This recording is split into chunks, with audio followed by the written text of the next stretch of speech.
Hello everyone. Today we will be talking about gravitational potential energy.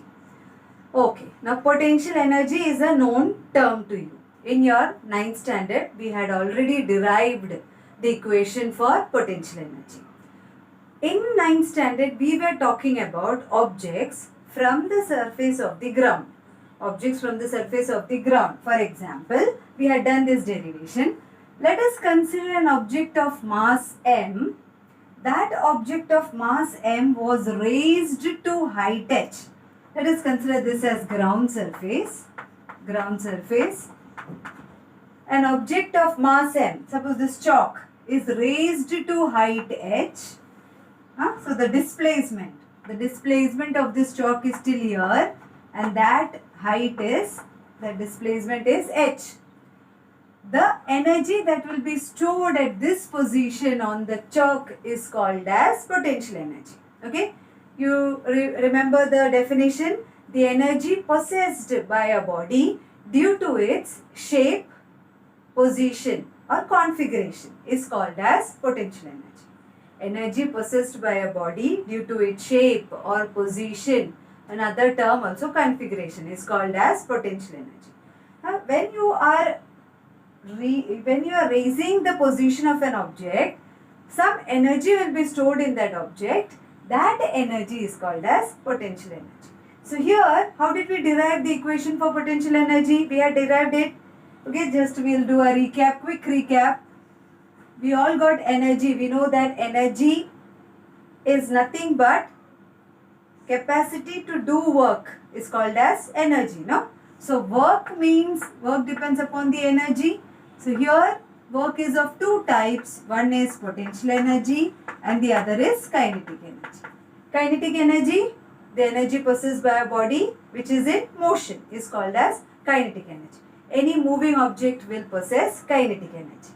Any object which is at rest at a certain position or due to its configuration is called as potential energy. Here we are talking about potential energy. Let us derive the equation. So W is equal to Fs. For every work there should be a force applied and that force should produce displacement. 9th standard we have learned this formula. W is equal to Fs. When we are talking about the gravitational force, that time the acceleration produced will be G. That also we know. We know the formula of F. F is equal to ma. But when we are talking about the gravity, A will become G. And what is the displacement? Displacement, the object was raised from the ground at a height h. So the displacement, okay, is h. So like this we got mgh work.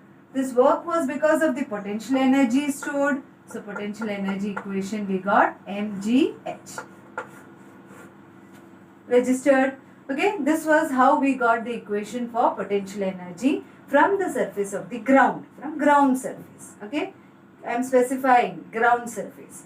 Now we will talk about another type of potential energy which is due to the gravitational force of the earth. So we had a talk about potential energy from ground, which is mgh. Now let us consider the surface of the earth. We have our earth.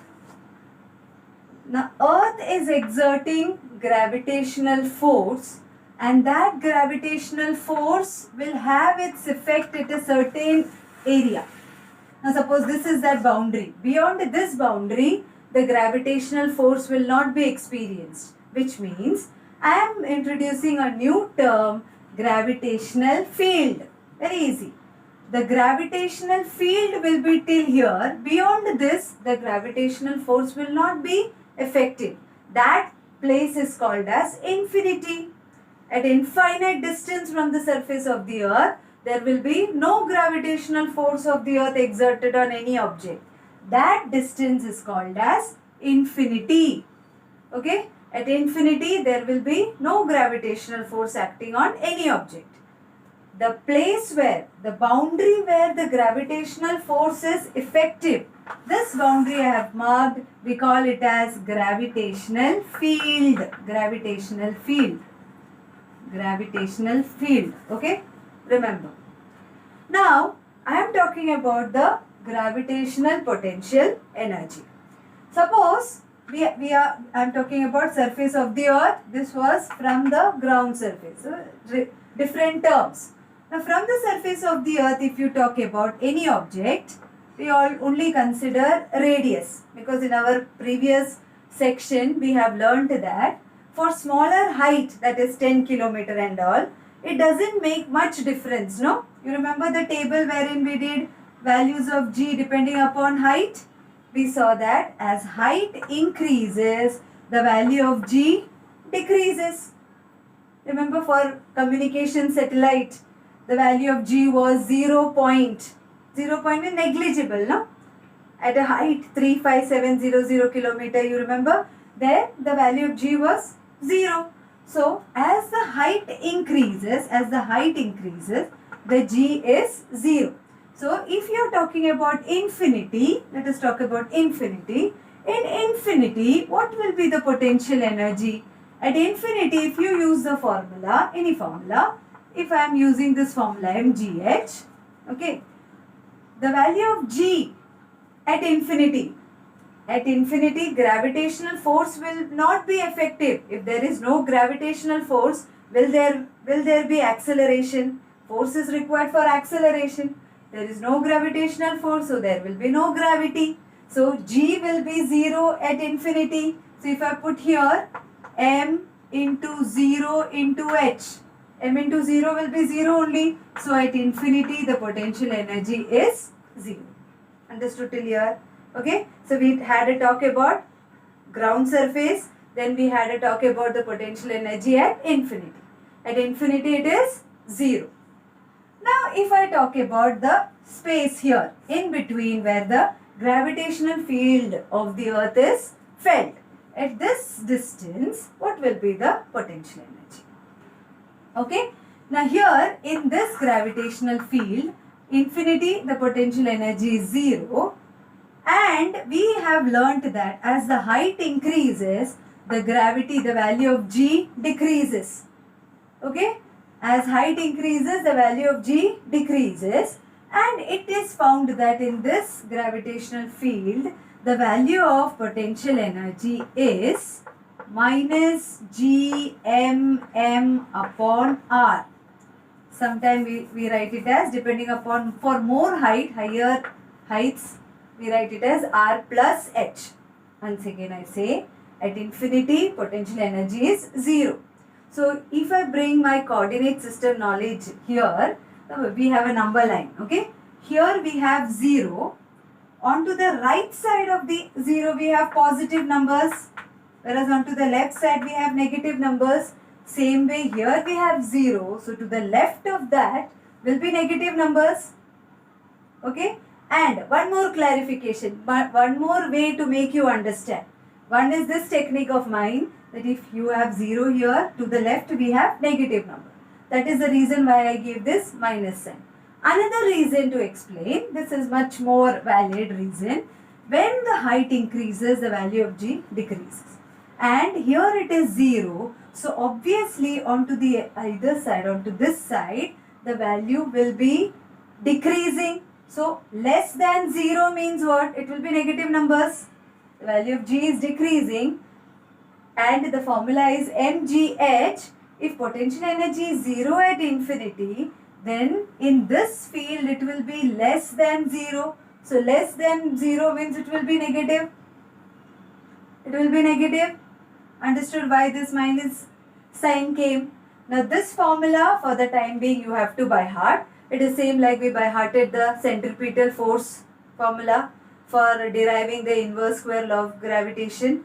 There you have by hearted, no, the centripetal force formula. Same way you by heart the potential energy formula in the gravitational field of the earth. What is the gravitational potential energy? This is the potential energy because of the gravitational force of the earth. At infinite distance, at infinity, there is no potential energy because there is no gravity. Whereas in the gravitational field, here the gravitational force is felt. Like magnetism, magnetic field. If I am holding a magnet here in this room, one person with iron filings in the other room, will the iron filings get attracted? No, because the magnetic field is only in this area.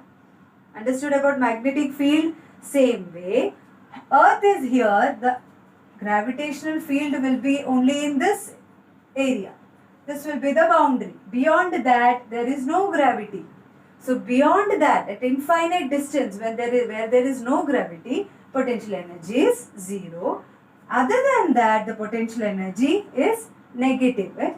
It's minus g mm upon r plus h. Okay, this formula you have to by heart. Okay, so what did you understand? The gravitational potential energy is equal to minus g mm upon r plus h. Why this minus sign? I made it clear? Okay. Now we'll move on to the next topic, that is escape velocity. Now, to understand this escape velocity, we will do just a small demo. For example, we have an object. Whenever we throw this object vertically upwards, we have to apply some amount of initial velocity. After applying initial velocity, now this object went up. It stayed there for some time and then it came down because of the gravitational pull of the earth. Okay, so when you apply certain amount of initial velocity, an object goes up, it stays there for some time, and when the final velocity becomes 0, the object travels in the downward direction. The more initial velocity you apply, the more distance the object covers. The less initial velocity you apply, the less distance the object covers. Correct? More initial velocity, more distance. Less initial velocity, less distance covered by an object. Now let us prove what I said. Let us prove it. I said the initial velocity more, distance covered also will be more. That is, the distance covered by an object depends upon the initial velocity given to that object. I can prove this by using the third equation of motion. V square is equal to u square plus 2as. When we are talking about the gravitational force, the acceleration is due to gravity, so 2gs. I said initial velocity I have to apply. If initial velocity is 0, then the object will not move. I have to apply some force. So initial velocity is not 0. After force is applied, the object reaches a certain time, the final velocity becomes 0 and then it comes down. So final velocity at this point becomes 0 and then it comes down. So here we'll take the final velocity as 0. So in place of v, 0 square is equal to u square plus 2gs. Okay. This u square I'll take to the opposite side. So it will become minus u square is equal to 2gs. What will be the distance covered by that object? So u square minus u square upon 2g is equal to s. So what I said is correct or not? G is constant, no? So the distance covered by an object depends upon the initial velocity given to that object. More initial velocity, more will be the distance covered by the object. Now this minus sign is because of the gravity. When you are throwing the object upward and downward, there will be a change in sign. That when we do numericals, I will explain to you. For the time being, you keep this minus, don't think much about that. So S is equal to minus u square upon 2g. So as I said, more initial velocity, more distance covered. Okay, understood the figure? Let us understand it better. We have our Earth. Now I am applying certain amount of initial velocity to an object. The object will cover this much distance. I increase the initial velocity. Okay, I increase the initial velocity. The object covered this much distance. Okay, more, higher. Initial velocity I am increasing. Now I have applied a certain initial velocity wherein the object was able to overcome. It was able to overcome the gravitational pull of the earth at this initial velocity. The object was able to overcome the gravitational pull of the earth. Like we explained in the previous part, it escaped the gravity from the gravitational field. the object escaped from the gravitational pull of the earth. So it went to an infinite distance. It went away from the gravitational pull of the earth. It went and it will not come back, because in that area there is no gravitational pull. The object has overcome the gravitational force which is exerted by the earth, and that velocity due to which the object was able to overcome the gravitational force of the earth is called as escape velocity. It escaped. The object escaped from the gravitational pull of the earth. It will remain there now. It will remain there. Now the velocity of that object became 0. Final will become 0 because it remained there. It will not come back. Okay, so what is escape velocity? It is the velocity because of which an object is able to escape the gravitational force of the earth. Now this first velocity, initial velocity I applied, the object will come back. Second time also the object will come back. In the third time the object will not come back because it has escaped the gravitational pull of the earth. It will remain in the space there.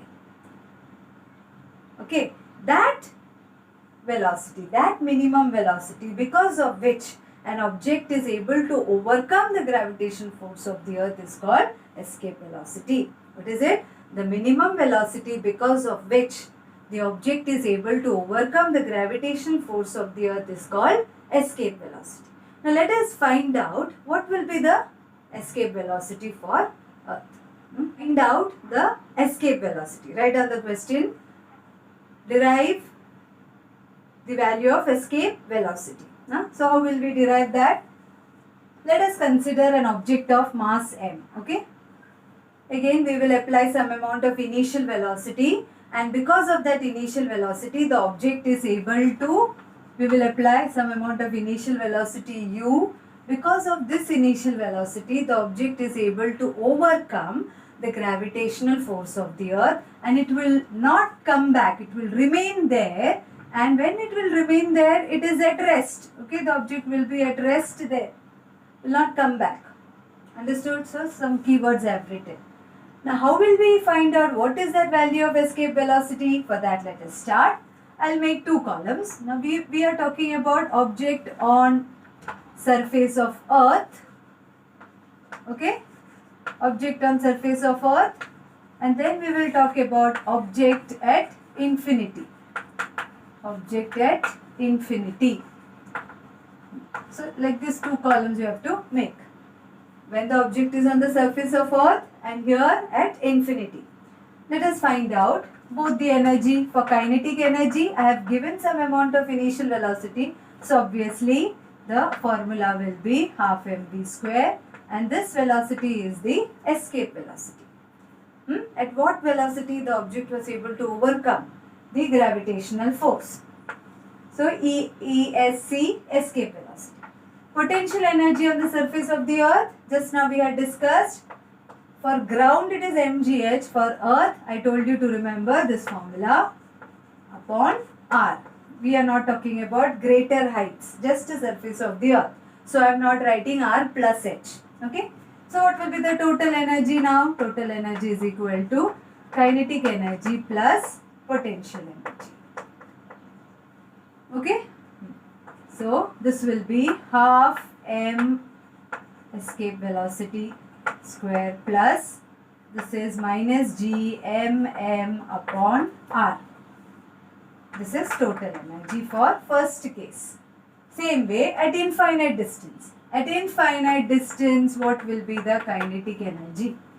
I told you at infinite distance object will remain there. The object is at rest. When an object is at rest there will be no kinetic energy. So kinetic energy will be 0 at infinite distance. Same way we discussed about potential energy. According to the formula we have minus g m upon r. But again at infinity the distance will become infinite, and our maths has taught us that anything upon infinite will be 0. So potential energy at infinity is also 0. And before this I derived and explained to you how potential energy is 0 at infinity. Okay, because G is not there at infinity. So, potential energy will be 0. So, what will be the total energy here? Total energy is equal to kinetic energy plus potential energy. Both are 0. So, total energy here is 0. Again, we will apply now here the law of conservation of energy. Energy is not created, okay, not destroyed. It is converted from one form to the other.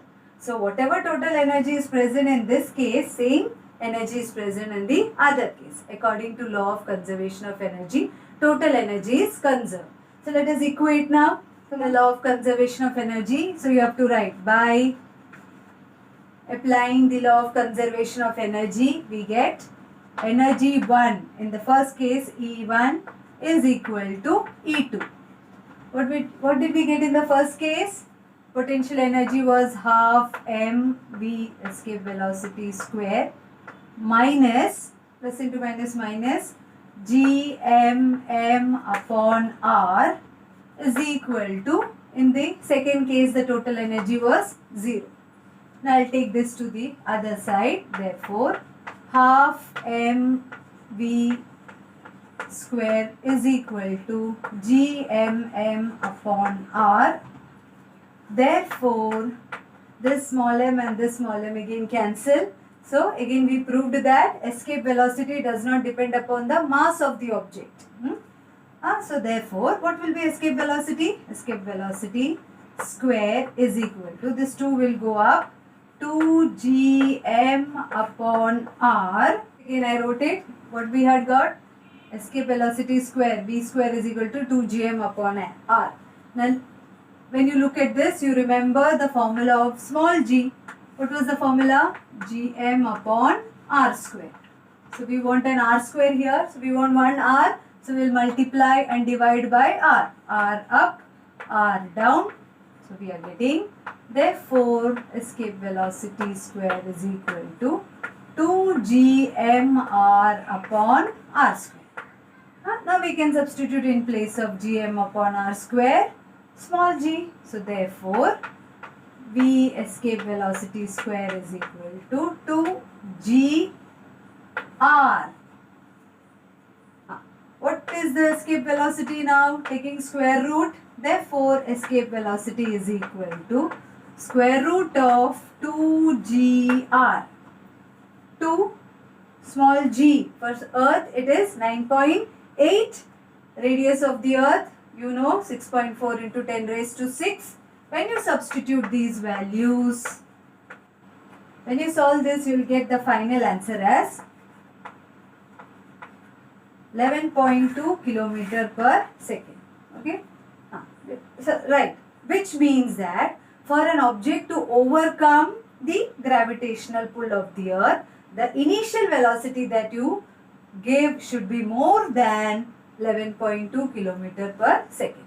For the same way, while launching Mangalyaan and all, we had to give some amount of initial velocity. Now, one small task, you find out how much was the initial velocity given Mangalyaan so that it could reach Mars. Now, find out that initial velocity. So, what is escape velocity? It is the minimum velocity required by which the object can escape the gravitational force of the earth. Okay. Now, under today's class, we had discussed about gravitational potential energy. That formula you have to by heart. I explained why it is minus. Then we had a talk about escape velocity. The minimum velocity due because of which an object can overcome the gravitational force of the earth is called as escape velocity. And we found out what is the escape velocity. For the earth it is 11.2 kilometer per second. Okay, you solve this, you will try to get the number. You will get it. Now in the next class we will start with the numericals. Be ready with the formulas till now whatever we discussed plus the equations of motion. Till then, take care. Bye.